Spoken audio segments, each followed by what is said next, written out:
Here. Let me start by painting a picture of why this film stands out in the crowded world of blockbuster adventures. Released on the 9th of July 2003, Pirates of the Caribbean: The Curse of the Black Pearl wasn't just another summer flick, it was a game changer. Directed by the talented Gore Verbinski, who brought his unique vision from films like The Ring and later the Rango animated hit, this movie transformed a simple theme park ride into a cinematic phenomenon. That's right, it's inspired by the iconic Pirates of the Caribbean ride at Disneyland, which first opened in 1967. Walt Disney himself oversaw the original attraction, and it features animatronic pirates, treasure hunts, and that catchy Yo-Ho, A Pirate's Life for Me tune.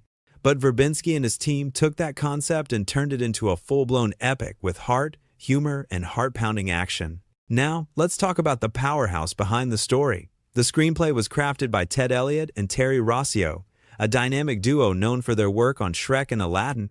They were joined by Stuart Beattie and Jay Wolpert for the story credits. These writers didn't just throw together a pirate tale, they wove in elements of mythology, romance, and comedy that feel fresh and timeless. The film runs for a solid 143 minutes, which might sound long, but every second is packed with energy that keeps you glued to your seat. It's rated PG-13 for intense sequences of fantasy, violence, and frightening images, making it perfect for teens and adults who love a bit of edge without going overboard. Budget-wise, this was no small endeavor. Disney poured in about $140 million to bring this world to life, which was a hefty sum back in 2003. But oh boy, did it pay off. The movie grossed over $654 million worldwide, becoming one of the top earners of the year and spawning an entire franchise that's raked in billions since.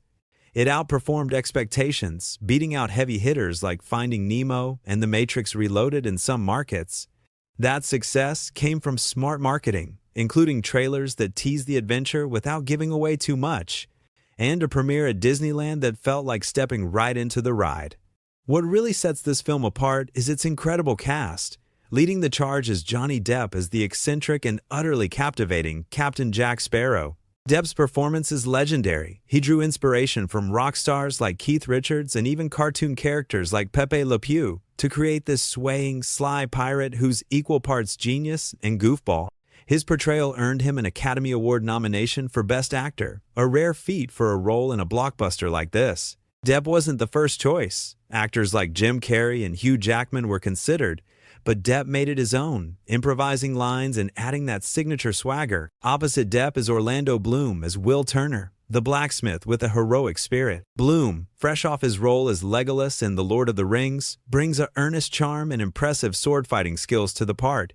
He trained extensively in fencing to make those action scenes believable. Then there's Keira Knightley as Elizabeth Swann, the governor's daughter who's far from a damsel in distress. At just 17 during filming, Knightley delivers a fierce, intelligent performance that launched her into stardom. She later starred in Pride and Prejudice and earned her own Oscar nod. Geoffrey Rush plays the menacing Captain Hector Barbossa with a gravelly voice and commanding presence that's equal parts terrifying and charismatic. Rush, an Oscar winner for Shine, based his accent on a mix of historical pirates and added his own flair. The supporting cast is stacked too. Jonathan Pryce as Governor Weatherby Swan, bringing that proper British authority. Jack Davenport as the ambitious Commodore James Norrington, and Kevin McNally